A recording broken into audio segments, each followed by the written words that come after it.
Hi everyone and welcome to another episode of Get Cooked, and tonight we have a Henley special for you because unfortunately I'm not in the UK, I'm sitting in my living room in Orange, but I'm joined by two very special guests who look like they are sitting at the course at Henley, but I suspect also in their living rooms. It's Neil Chugani and Matthew Pinsent. Welcome and thank you for joining me. Pleasure. Great to be joining you, Sarah. Okay, let's get stuck into it. Before we talk about Henley, I'd love to know how you actually found the sport of rowing. Neil, how did you come to find rowing and how did you get into it? Well, I went to rowing school, Hampton School, where I did spend a bit of time in a boat, but my rowing career there was completely unremarkable, and it wasn't really until I got to Oxford that I really was bitten by the bug and got into coxing at St Catherine's College and then into the University Boat Club. So that was my route in. And I also went to a rowing school. I went to Eton, and I spent most of my rowing career being beaten by Hampton at school. And then I had a year off between school and university and went to Leander, which is sort of over there somewhere on my backdrop. And then, like Neil, went to Oxford and went to Cats. That's where we met for the first time. We ended up in a boat race crew together. And then my rowing career sort of went off in a sort of full-time professional capacity, including the Olympics after that. So you obviously both got bitten by the bug, which I guess is hard not to at a club like Oxford University, and winning the boat race. I mean, what an incredible experience. Neil, you went on to ultimately win a world championship, but how did you make that jump? At what point did you think that might be something you'd like to pursue down the pathway and represent your country? Well, after Oxford, I also joined Leander and raced with Leander and then the British under-23 team.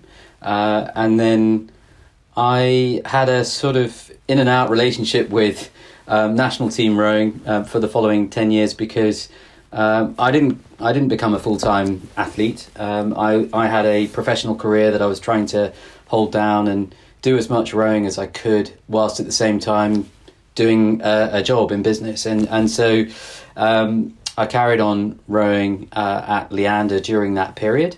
And an opportunity came up to Cox Matt and James in 2001 in the Cox pair, and that was an arrangement that actually really worked well with my career. I had to take a chunk of time off work, but I didn't have to go full-time as those guys were. And so my sort of 10 years post-university were a mixture of club and attempted international rowing, but all the time trying to juggle that with a professional career because this was before full-time athletes got funded by the lottery, the national lottery in the UK. So it was a fantastic way to really bring down the curtain on my sort of top flight international career, to have the chance to race with Matt and James in the Cox pair in Lucerne in 2001 and be part of something special, which was those guys winning 2 gold medals in the space of 2 hours. Absolutely. An incredible achievement for you to be a world champion and to represent your country. And Matt, for you, when you were rowing at university and at school, was the Olympic Games always a goal?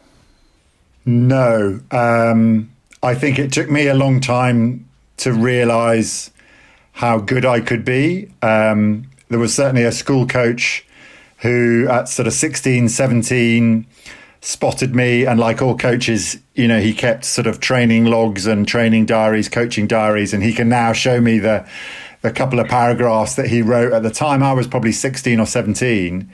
And really importantly, he never said to me, oh, you could be really good, you should do X, you should do Y, you should go here, you should go there. I sort of muddled my way through. And it was only when I left school at 18, I went to the Junior Worlds in 88. That was an Olympic year as well. So when I had my year off between school and university, which is a sort of big thing in the UK, I don't think it happens as much in Australia. I was able to fill that year basically with rowing. And then suddenly I was rubbing shoulders at Leander with people who had been to the Olympics, and Steve was one of those. And it made a massive difference to me to see what they could do that was completely out of my reach in some ways, and other things that I could match them on, even at the age of 18 or 19. And that was a really important benchmark for me. And then suddenly they were all aiming for the Olympics, and I just got sort of swept along with it, really. Yeah, I imagine an incredible opportunity to come into a squad at that age and to have those sorts of teammates to, I guess, really, learn from, but also to help bring you along on the journey as well. But it is incredible. And, I feel like sometimes when I'm talking to retired athletes that we just gloss over, the years and the ups and downs. And I mean, you can even go back to every month and every day and every session and every hour. And boy, some days did those just seem to tick by at a glacial pace. But you ultimately won 4 Olympic medals, gold medals, 10 world championships. So, not to take anything away from that, but for both of you, is there, I guess, a highlight or a most special moment from your time competing? Neil, I'll start with you, from your rowing career. It's a good question, and a difficult one, because there have been so many highlights. I think a lot of races that I was fortunate enough to be in the winning crew for, we were expected to win. And so actually, the boat race is a good example. I think we were expected to win, and although that's a real highlight for me, I think the feeling was one of relief that actually we'd gone and fulfilled our potential. And so actually, and the same was true in the World Championships in 2001, where we were absolutely expected to win the Cox pair. That was the banker of the two. And so I suppose the real highlight was were the races that where the outcome was much more in doubt. I think from the start of the competition, that what really the two competitions really stick in my mind. Henley in 1991, I was in the ladies' plate crew. It was a Leander Molesey composite, and it was full of guys who had a bit of a chip on their shoulder, myself included, because we just missed out on selection for the 92 the World Championships team in 91, and we had something to prove. And we went into the ladies' plate against some really good opposition: Cornell, University of London, University of Washington, the Notts County lightweights that had won Henley in a famous re-row against Harvard 2 years previously. And we took each race as it came. We weren't selected by the stewards, and we ended up winning a fantastic final, having been just ahead by about a canvas at the mile, and went away and won by a length. And I wasn't expecting it. It was my first Henley win. I remember the stroke man, a guy called Johnny Hulls, who won a World Championship bronze medalist the previous year, said to me as we crossed the line, have you ever won at Henley before? And I said no. And he said, well, soak it up, because this is better than winning a World Championship medal. And it's because nowhere else in the world do you get to race and win in front of a crowd of 30,000 people. So, that really stands out for me, my first Henley medal. And was it better than winning a World Championship? I think in the moment, it was a moment defined by a lot more elation. I mean, my own relationship with the racing at the World Championships was in 2001 was quite unusual, in that when we won the Cox pair, that was the first race. There was nothing to celebrate because the job was only half done at that point, and I knew I couldn't celebrate until Matt and James could celebrate for having won the Coxless as well. So I think it was a far greater achievement winning the World Championships, but in that moment, if you like, I think winning the ladies' plate was a moment of pure elation and joy. It's amazing, because even for me, some of my, greatest rowing memories don't necessarily come from the biggest races or the biggest events. They come from those events where, like you say, you're the underdog and you're able to do something really special with your team or your club or your school. So it is those, I guess, those moments which are driven by passion and excitement, and always a good underdog race is great to watch and great to be a part of. And sometimes, you know, those times where you're representing your country, it can be a little bit, you know, business-like. That's your job. So you're driven by something else, I guess. In saying that, Matt, 4 Olympic gold medals. What's your highlight over your career? I mean, you must have a lot to choose from. Well, I'll choose Athens because it was my last games, 2004. We'd obviously won in Sydney 4 years before. Steve Redgraver then retired. We'd put together a new unit. James Cracknell was part of that. He was a carryover like me from Sydney. But the season was really topsy-turvy. We couldn't really get any pattern of winning together. It felt very different. And we certainly went in to that competition as underdogs, which is a sort of theme, I guess, of, you know, the sort of bright firework of emotion comes where you feel the world is against you and you feel you've got something to prove and you come through.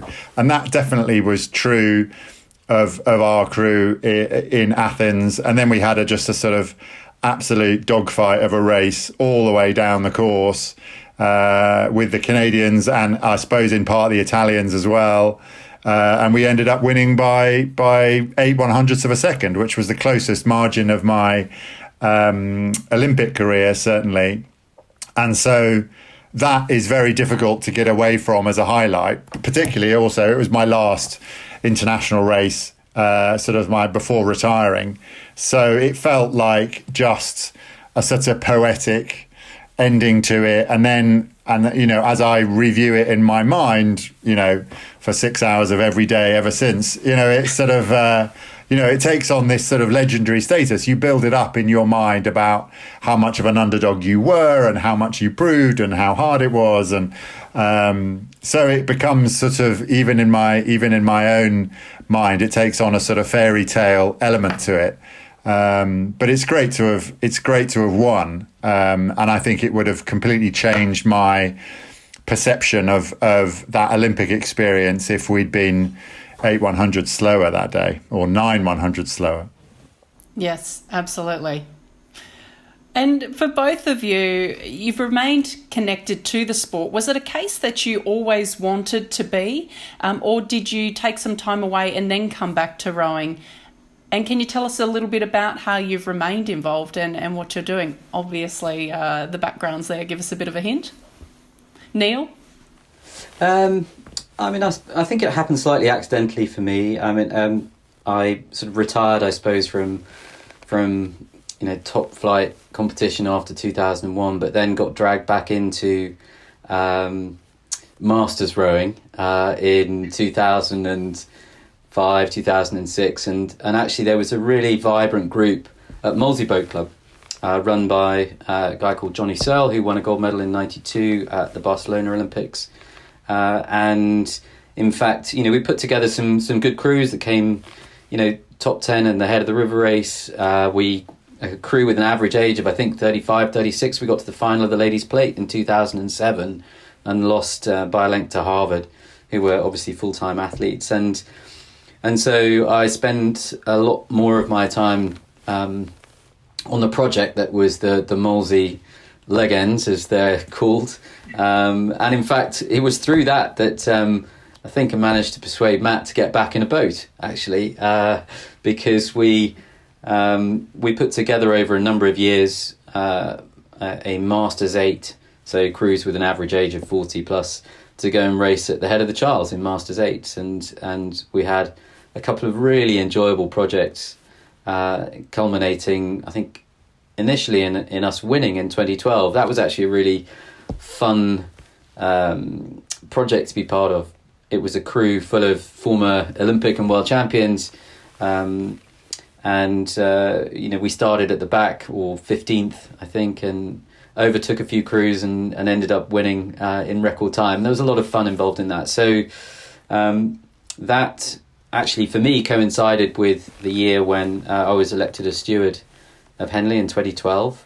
And since then, Henley has been a passion project, I suppose, for me and for Matt. But that's really how things panned out for me. I remained, a volunteer in the sport, qualified as an umpire and had a couple of seasons as an umpire before work commitments took over, and was on the organising committee for the World Rowing Cup. And so it's a sport that, as you know, it gets under your skin and you can't leave it. And I was always finding ways to get back involved. Yes, absolutely. I completely understand. I tried to make the escape to sailing and then I think actually the thing that brought me back from sailing was a call from you in 2015 saying that you had an ambitious idea to start a broadcast for Henley. And I think that might have been what pulled me back into rowing. But Matt, let's talk about you and your involvement. You've done some officiating as well, but was it always a case that you were going to come back and assist in the sport, or did you sort of step away when you finished competing? I think for me, one of the things I learned from the end of Steve's career actually was when he stopped in Sydney in 2000. He just stepped away very cleanly and kept his distance from the international team. And I, having been immersed in that world for so long, that's really difficult to do.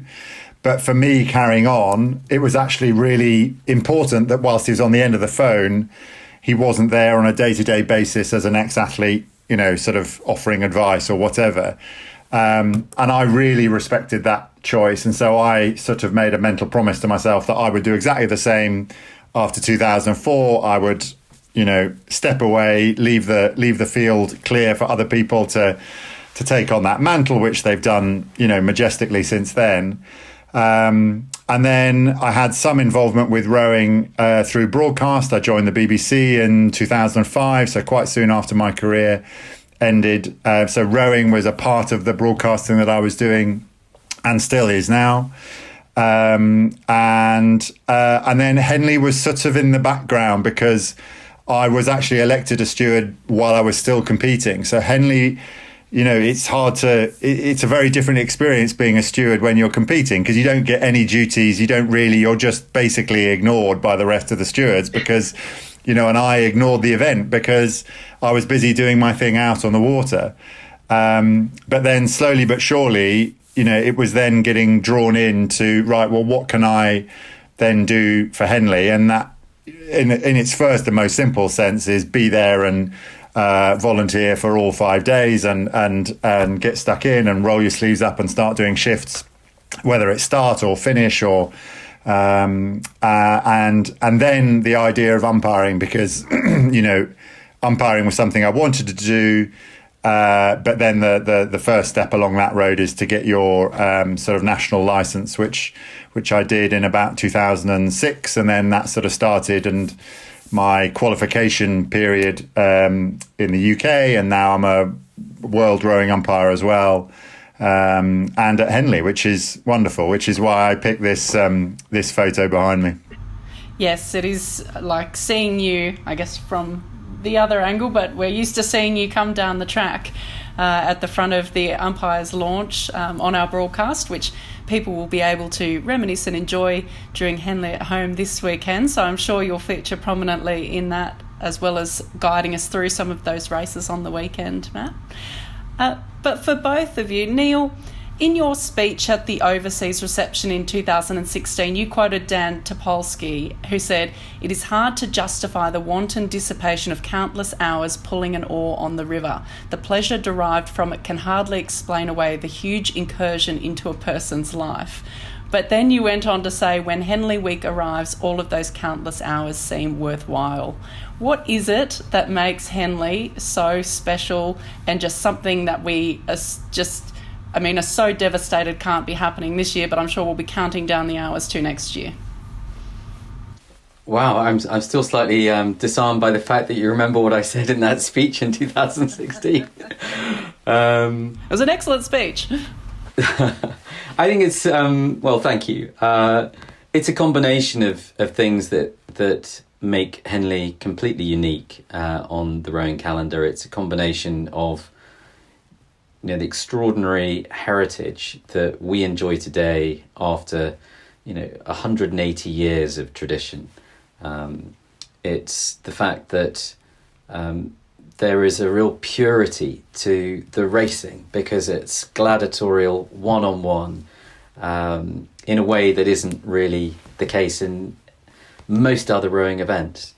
I think it's the fact that, as I said earlier, it's the one venue in rowing where you can race in front of 25, 30,000 people, and that last 250 meters, you can feel the roar of the crowd as if you were in a stadium. And I think that creates a really special, addictive atmosphere. I think it's also the fact that Henley is not just a world-class rowing event. It's an extraordinary event in its own right, and it's the rowing world's reunion event, and it's somewhere where you can come year after year and meet friends that you've come to know to perhaps a different level from those people that you make friendships with outside of the sport year after year, and reminisce, and for that incredible bond to be rekindled. So I think it's a combination of so many different things. And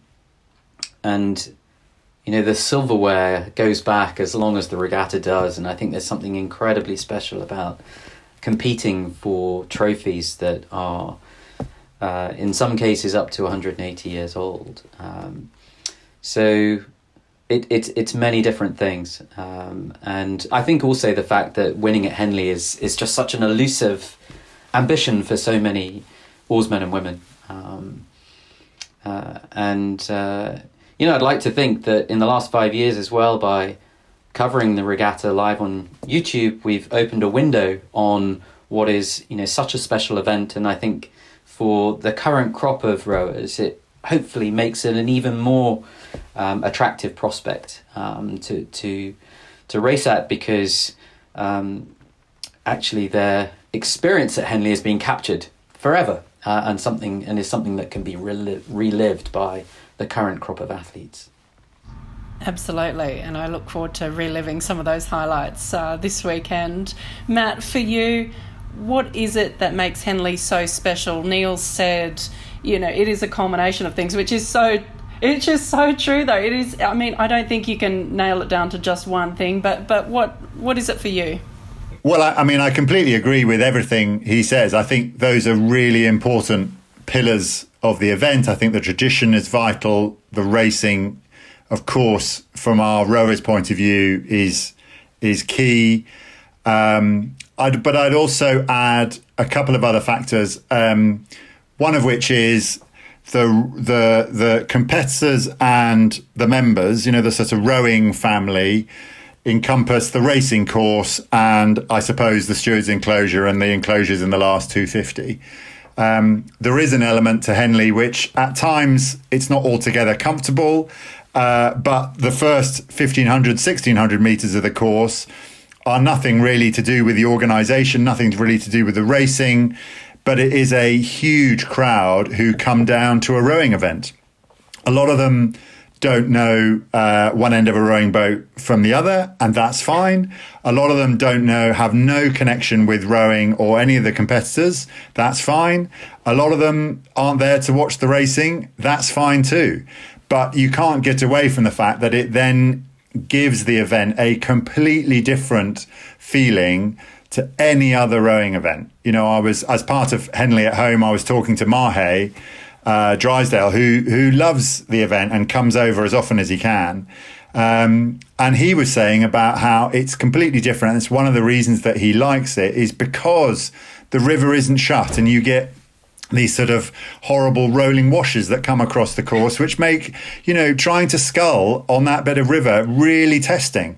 But he knows that, that's what makes it special. You don't get that at Lucerne. You don't get that in an Olympics. But what you do get there is sort of fairly standardized, almost anemic water conditions where you're almost guaranteed everything is fair across 6 lanes.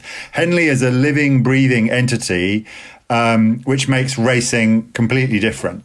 And I think there is a sort of festival, I'd even go so far as to say pageant moment to it as well, with the fact that people get dressed up. Whether it's an official dress code or an unofficial one, it's a day out. There's a sense of, I'm going to Henley. And you say to people about anything about rowing, and Henley will be fairly high on the list of things in the rowing world that people do know about.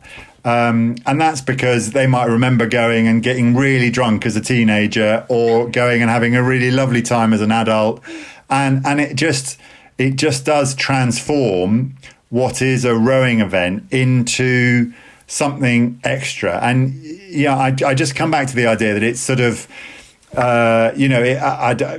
Glastonbury or Woodstock or something to music is what Henley is to rowing. Yes, the music might be the focal point, and the performers are up there on the big stage, and that's where the rowers are at Henley. But there's a dynamic to the crowd which gives it another sense entirely. Absolutely. I think you've both summed it up incredibly well. And I say this to people all the time, you must come to Henley. Even if you don't watch a single rowing race, it is just for the spectacle and the tradition, and something, particularly for us, which is so quintessentially British, it is just the most extraordinary event, and I just feel completely honoured to be a part of it. And I mean, it will literally take a pandemic for me to not be there, as I'm sure it is with both of you as well. So you're both Henley Royal Regatta stewards, and what some people might not know is that you are a steward for life, but that your badge is actually passed down from one steward to the next, which is incredibly special and one of the really unique and incredible parts of the regatta, I think. Neil, can you tell us a little bit about your badge and where yours came from? Yeah, I can. In fact, I can show you my badge. It's right here. This is quite an old one, actually. So this was previously owned by somebody called Edmund Waugh, and he rowed for Oxford in the 1850s. I think twice he rowed for Oxford, 1855, 1856, something like that. And then he went on to race in the goblets at Henley later that decade. And he was appointed a steward sometime in the 1860s, and he became provost of Eton College, and was a steward until his death. I think it was in around 1920. And at that point, actually, the badge was lost to the regatta. I think that the sort of unwritten rule is that the executors of your estate are supposed to give the badge back to the regatta. That didn't happen, but then it turned up at auction at Bonham's, which is a major auction house in London, in something like 2009, 2010. The regatta was made aware of the badge coming onto auction, bought it back, and as Mike Sweeney, who was chairman of the regatta at the time, told me, they decided that they would put the badge away in a drawer until the next steward, who was an Oxford Blue, was elected as a steward of the regatta, and I was the next Oxford Blue to be elected a steward, and so the badge was passed on to me from somebody who rowed for Oxford way back in 1855, 1856. So it makes me very nervous having a badge like this during Regatta Week, that's got so much history. It's carrying so much history in its metalwork, and so it makes me nervous, but it also makes me enormously proud as well. And I just, that's one of the lovely little traditions that through their preservation, contribute to what makes Henley so special. Absolutely. And Matt, what about yours? So I know a lot less about my badge, and I don't know who had it before me, but I know it wasn't a new badge. But the chairman of the time, I'm afraid, handed on no history with mine. So it's not nearly as romantic as Neil's, I'm afraid. Oh, well, that's okay. Whose is yours, Sarah? Who did you use? Yeah, mine's a really special one. So mine belonged to Hart Perry, and he passed away, I think it was 2011, and he was actually the first international steward of the Regatta. And so his badge was held onto for 8 years until the first female international steward was elected, which was me.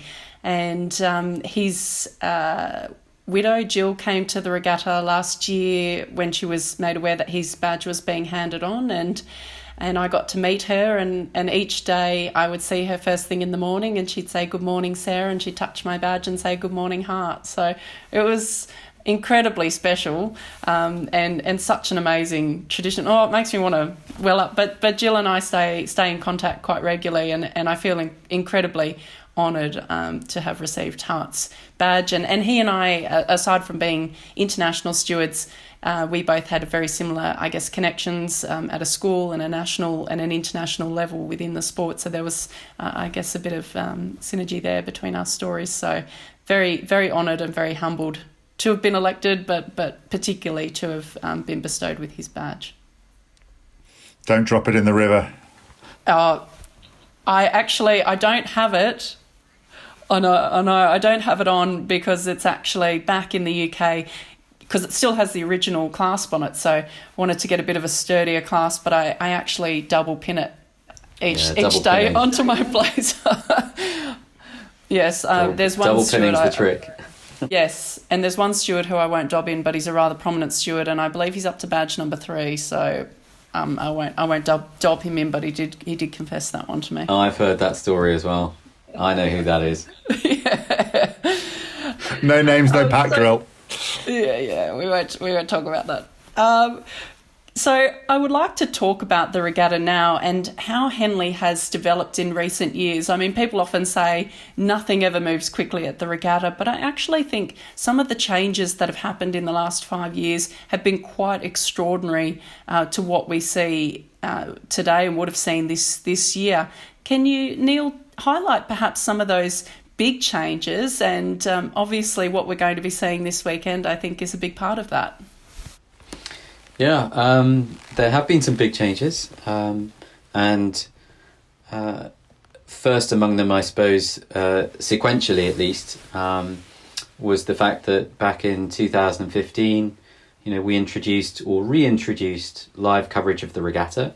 I say reintroduced because actually the Regatta was covered as long ago as the 1920s by Pathé, but back in the 70s, television coverage of the Regatta ceased, and by 2015 finally it had become cost effective enough for the Regatta to take on the job of effectively producing its own coverage.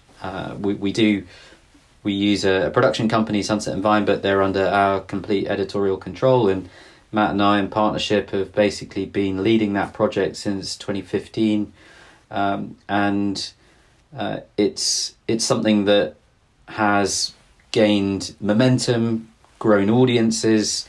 We've tried to continue to innovate, and as I said earlier, hopefully has provided a window for the world on what we think is the most special rowing event, certainly on an annual basis. That was closely followed by commercial partnerships. We've entered into commercial partnerships for the first time with a number of brands: Hackett, Aston Martin, Moet and Chandon and Bremont. But perhaps more fundamentally and more profound has been the inclusion of more women's events. And that's something that I've certainly been very passionate about trying to make happen We introduced 3 new women's events, I think back in 2017 now, so that there was parity at the Olympic boat class sort of level between men's and women's events. So we introduced women's 4, women's pair, women's double, the Town, the Hambledon and the Stoner respectively. And then, had this year gone ahead, we would have introduced an event for women's student 8s, the Ireland Challenge Cup. And then, of course, next year, our plan is to run the regatta over 6 days to allow for 2 more women's events, the Junior Women's 8 and the Club Women's 8, neither of which have been officially named yet. And it's been part of a drive that, the committee has been very committed to over the last few years to grow the inclusion of the regatta and to move it towards far better reflecting the makeup of the sport. And we know that one of the wonderful things about rowing is that it's a very gender balanced sport, and we need to make sure that the regatta reflects that over time. Change isn't easy to affect quickly at Henley, and I think you're right that actually the changes we've made have been made pretty quickly in the grand scheme of things, but that doesn't mean that we're at the journey's end yet. Absolutely, and it's been really amazing to be a part of in recent years and to see that I guess that growth in gender diversity and inclusion in the regatta. And I know it's incredibly exciting that not only do we have 6 days next year, but we'll have 3 new women's 8s events on the calendar. And I know that certainly there's a lot of buzz and a lot of excitement over here in Australia, and I'm sure around the world with that opportunity. And Matt, for you, how do you foresee that the regatta will continue to grow and evolve in years to come? And I know that's an incredibly difficult question to answer. That's a big question. I think I always laugh because I remember Steve's first prize-giving speech as chairman. He said, look, I'm not going to change very much. And actually, the 5 years with him as chair, it's been sort of dramatic change with the regatta. But also, I think they're just as important are things that shouldn't change and that we're really passionate about maintaining. So the look and feel of the regatta has got to stay true to its roots. The views that both Neil and I have picked are sort of quintessentially Henley views. There's lots of white canvas. All the woodwork is painted white. The racing course behind me, that should stay exactly the same.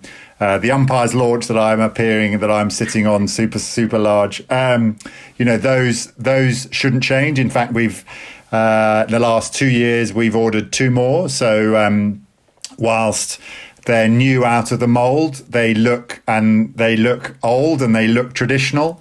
And so it's sort of moving forward. So whilst you might develop the broadcast, there was quite an intentional change around where that broadcast was going to be displayed. And it's hard, in the floating grandstand behind Neil's head there are some screens that people can watch racing, but actually there's not a big screen out in the middle of the river as you might find in a sort of normal, inverted commas, sports event. We don't have big flashy graphics on screen. The PA announcements when you're at the regatta aren't a sort of normal sports event public address system. It's quite mellow, it's quite low level. And so there's all those sorts of things about the way that the regatta has developed over the years. And this is over centuries, if not certainly the last 4 or 5 decades into the sort of way of being. And what we want is people who might not have been at the regatta, who come back after 20 years or 30 years or 50 years. Sometimes we have people come back who raced in the 70s or 60s, and they walk into the enclosure and have that view of the river exactly where Neil is looking there, that expanse over and Phyllis Court in the background with a few boats coming and going, and everybody says it's not changed. And that is important thing that we get right and we don't upset. So whilst there are some things that change really quickly, there are some things that we've got to stay true to. And I think that's the balancing act as we go forward, that we've got to manage as stewards. And as you say, those are big questions of how to get right. Absolutely. And I think it is very exciting watching the regatta and how it's evolved. And I think my opinion is that you and we're getting that balance right at this stage, and certainly none of the gloss and tradition has been lost, and I think a very exciting future ahead for the regatta. And speaking of which, and the broadcast, obviously it's opening the regatta up to the world. People are, for the first time, who maybe haven't been to the UK, been to Henley Regatta, seeing it and understanding what all the buzz is all about. And we're also seeing a growing number of Aussie crews. In fact, I think in the side of your boat there, Matt, that might even be a mercantile blazer with the red hat. I wouldn't have picked that if I'd known. Well, no, don't worry. Don't worry, it's Mercantile losing the final of the Brit. Yeah. To Molesey as well. To Molesey.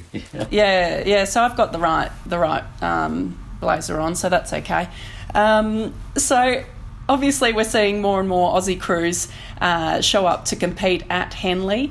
Neil, what do you think of the Aussie crews and all of us coming over and winning the odd trophy? Well, I think it's great. I think that, and it's been great to see the likes of Mercantile and Sydney Rowing Club coming over, also some of the schools, your own school, coming over for the Diamond Jubilee last year. I think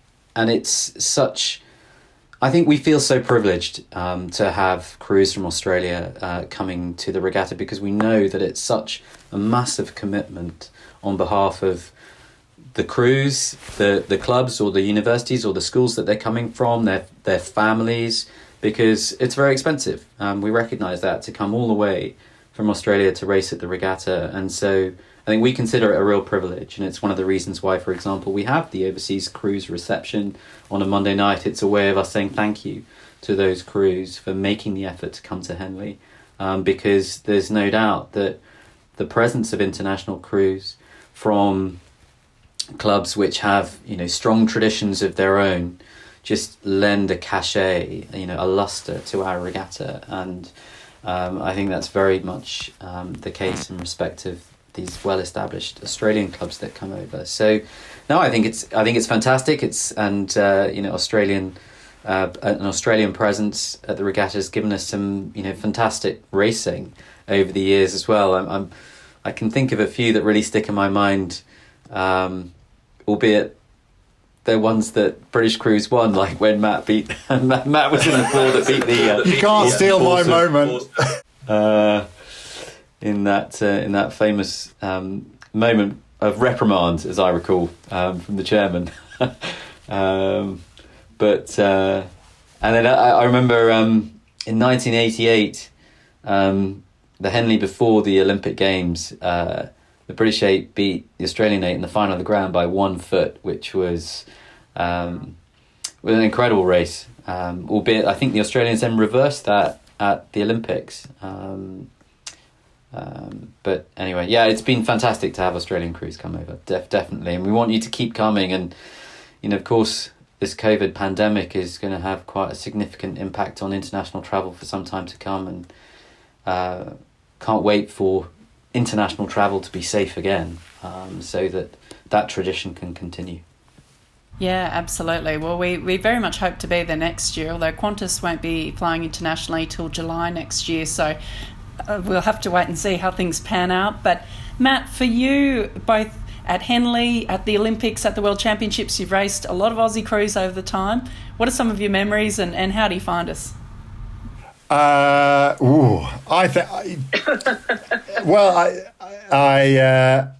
think it's definitely been different being a competitor against Australia and then a watcher of Australia, because it's just impossible, particularly in men's rowing through the 90s, you guys and the Awesome Foursome and all the crews that sprung away from that, were just dominant, arguably more dominant than we were in the pair. you guys were in the four. And as Neil alluded to, there was one race that we had at Henley where it was sort of toe to toe. But there was no doubt that whether it was those guys or the guys who came after them in the four, the idea of hearing Advance Australia Fair on the medal podium at the Olympics was the kind of stuff of nightmares for me for months running into the games. It became a sort of fixture that was absolutely first and foremost in my mind about why we were training the way we did, and I know that it worked both ways.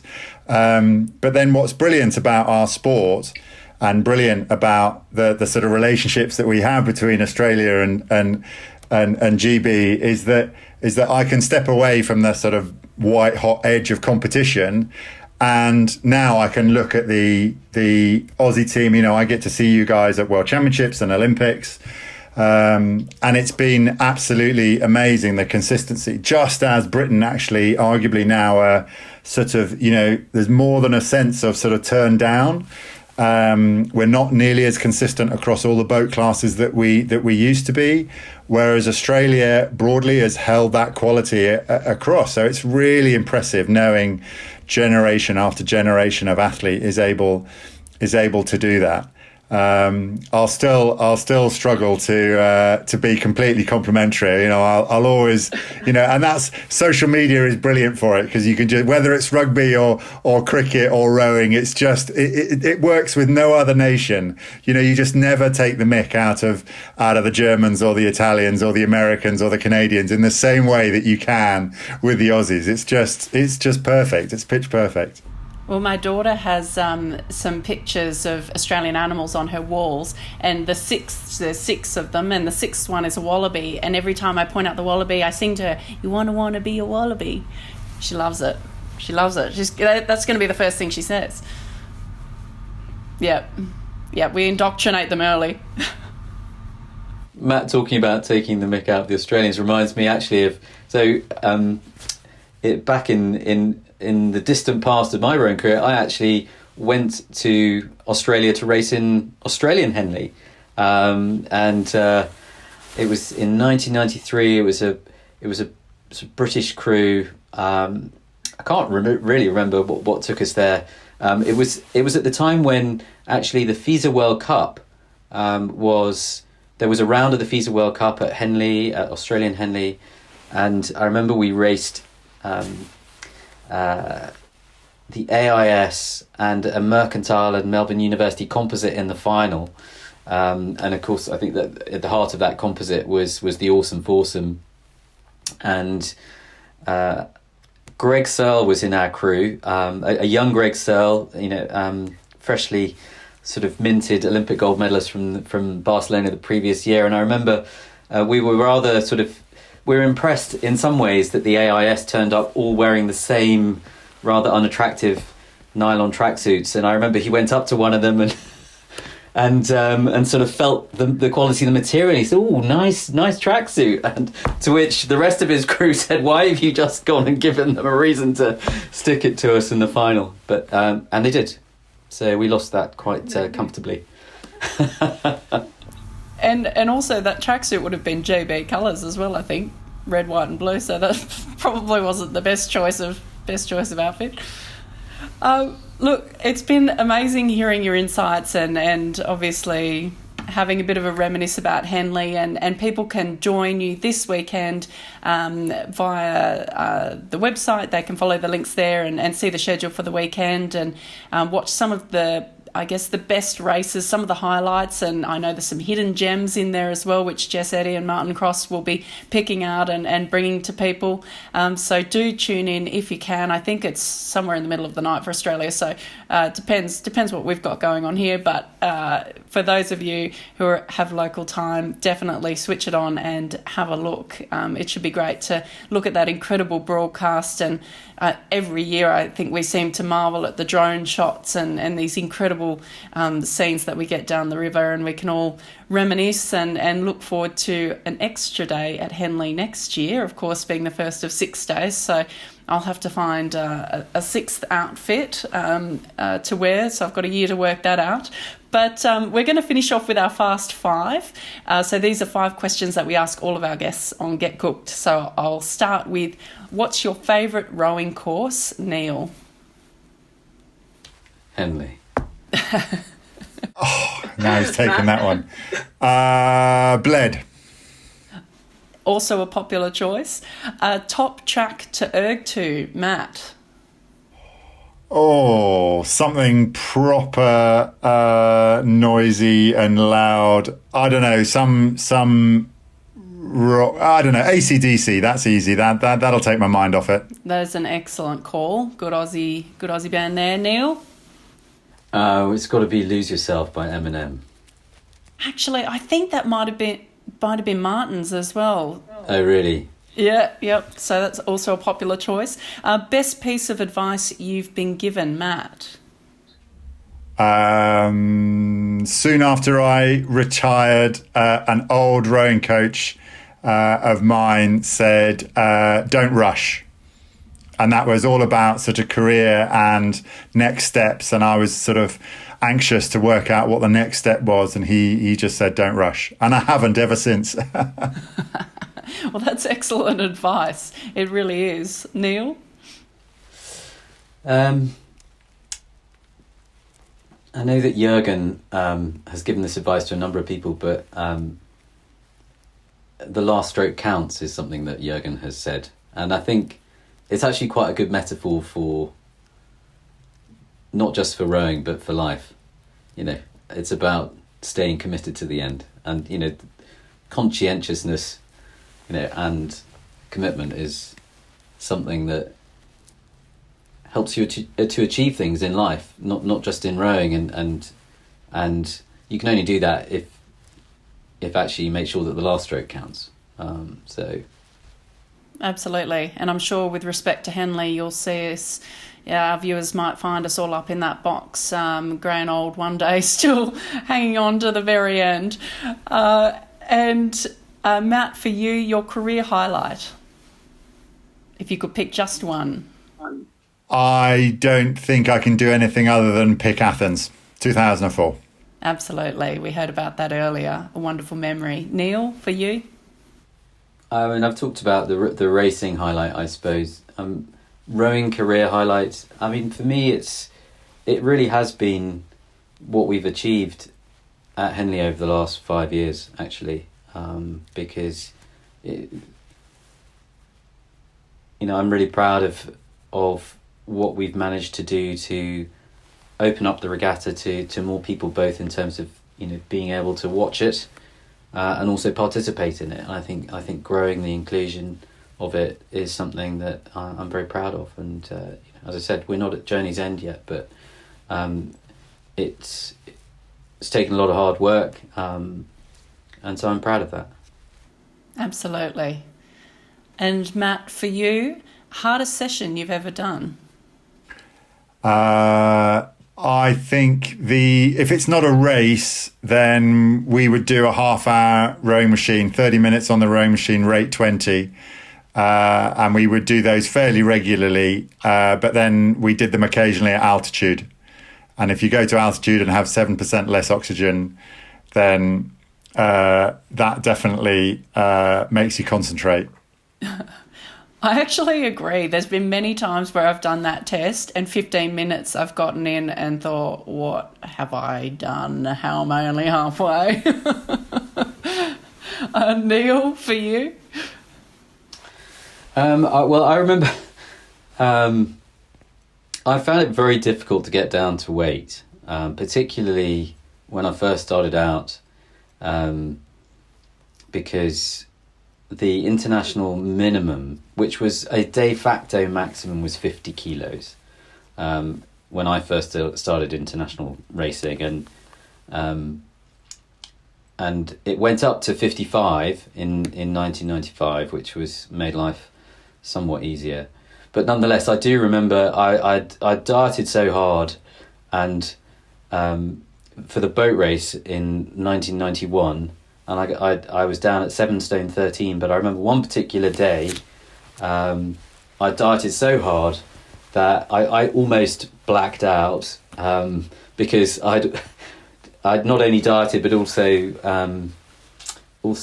sort of dehydrated myself, and I remember going for a run and sort of almost blacking out. So that was a point at which I thought, this isn't super healthy, particularly for a boat race course as well, where actually having the presence of mind to be able to steer well is worth a lot more than losing the weight to improve the boat speed. So I think the hardest session was one when I was basically, I had very little body fat, very little, wasn't hydrated properly, and then tried to do some more on top of that. But which is why it's a good reason that fees are actually up to the minimum weight requirement.